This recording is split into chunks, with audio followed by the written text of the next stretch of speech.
It is just, what is happening is so big that I can hardly even articulate how incredible this is and how we've known they were going to do this and how this is just the next step with all these new VAT and carbon taxes meant to destroy the economy.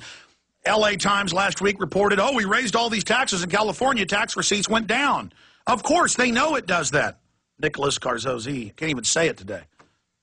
Sarkozy.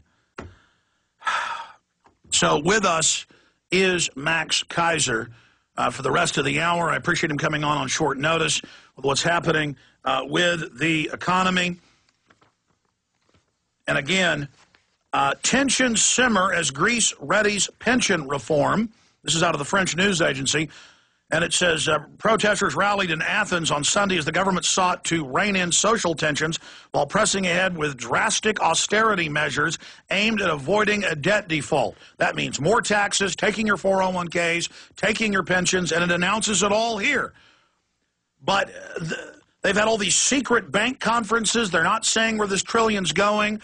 How does it tie into the financial terrorism of the market dropping 1,000 points last Thursday in 5 minutes?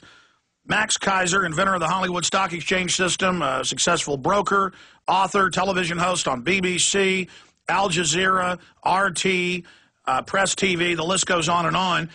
He is now here with us to discuss all of this. Max Keiser, good to have you with us. Good to be back, Alex Jones, and let's remember May 6th, 2010, a day that will live in infamy. This was the first unequivocal domestic financial attack in America. Financial terrorist attack, unequivocal, domestic, first of its kind in America. Break down that. Break down who are the terrorists, how they did it. Well, in Washington, there was a bill circulating to break up the too-big-to-fail banks. Of course, the banks don't want to break up their monopolies, so they they used weapons of mass financial destruction.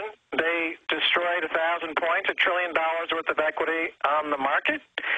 When it looked like the coast was clear and Congress decided that they were not going to vote for anything that would break up the banks, then they allowed the markets to come back, and they rewarded the Congress people, who of course own a lot of stocks and bank stocks themselves. So they put a gun to the head of Congress and say, do what we want you to do, or we crash this market, we crash the country's net worth, we crash your net worth. Hank Paulson did it in the end in October of 2008, the same kind of thing. They crashed the market. They did it again. This was more obvious, though. This 1,000-point drop that only took 15 minutes, this was unequivocal. Now, this is quite remarkable.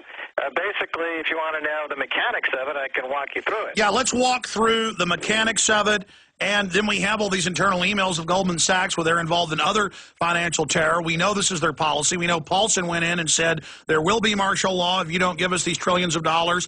In October of 2008, when the Congress wouldn't do it, they went out on TV. The New York Fed head, the Fed chairman, the Treasury Secretary, all Goldman Sachs alumni, and they came out and they said, we are going to have a depression.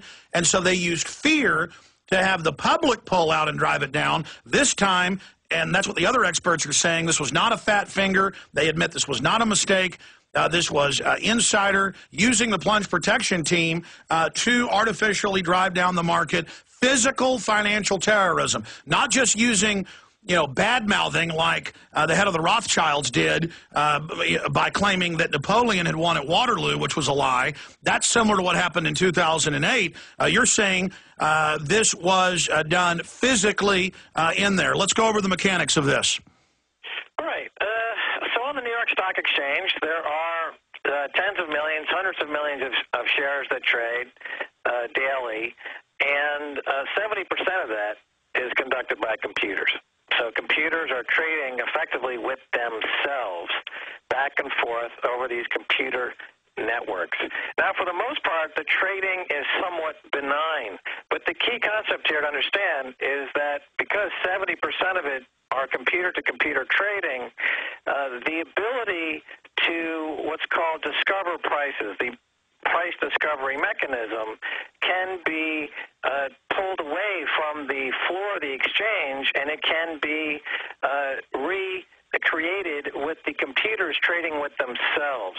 So in other words, if you want to move the price of the stock up or down and you control 70% of the volume, you have the ability to nudge prices up or down by simply increasing the number of buys over sells that you're making from computer to computer. If you want the prices to go down, you increase the number of sells to buys from computer to computer. The cost is zero because the cost of borrowing money for Wall Street is zero. The cost of transacting is zero. And it doesn't cost them anything to engage in this. That's one of the reasons why interest rates are near zero, is because you have to be able to conduct this type of thing without having any cost. Now, the second step is when you get the price of a security like an S&P futures contract or an S&P security, which is based on the entire market. It's a proxy for the entire market. It's a price signal. And this price signal triggers a response from those hundreds of thousands of day traders out there who then do your dirty work for you.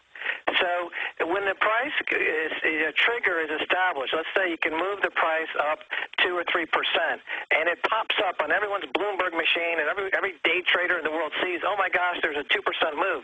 Suddenly the trend momentum players and these mom and poppers and these day traders glom in there with their day trade money, and it becomes a self-fulfilling prophecy.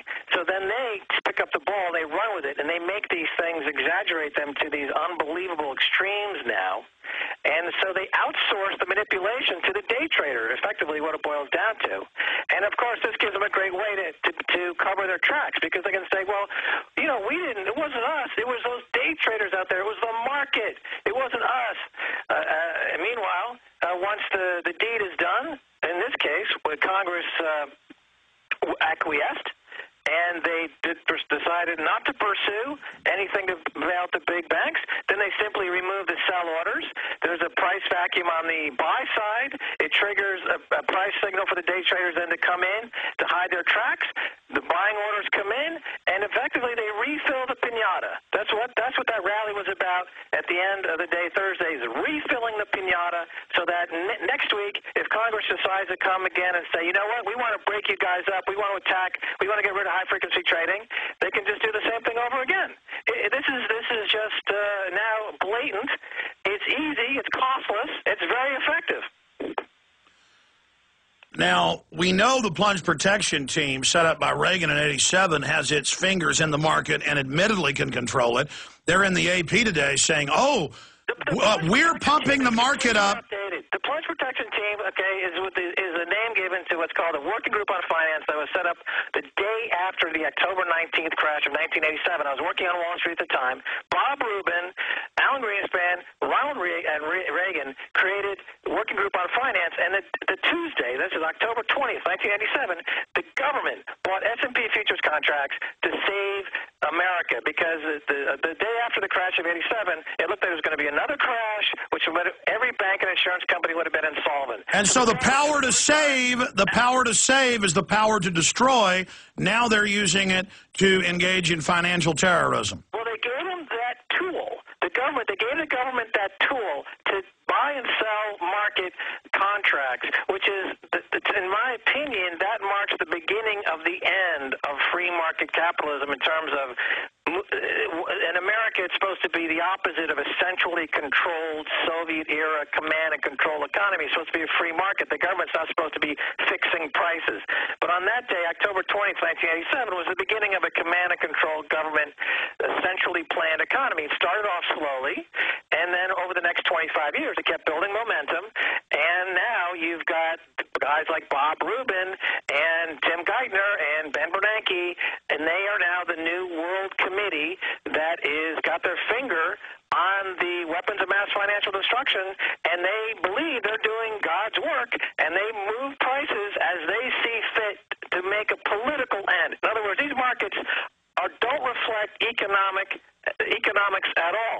They only reflect a political agenda. It's pure price fixing with a political political agenda attached. This is Soviet Union 1955, but done in a way where you've got everybody plugged into their computer, day trading, thinking that they're going to be the ones to beat the centrally planned central government. And at the same time, the central government is bringing about all of these extraordinary extra-legal measures to put people in jail. All right, Max, got a break. Stay there. Let's talk about who you believe the culprits are from the evidence straight ahead.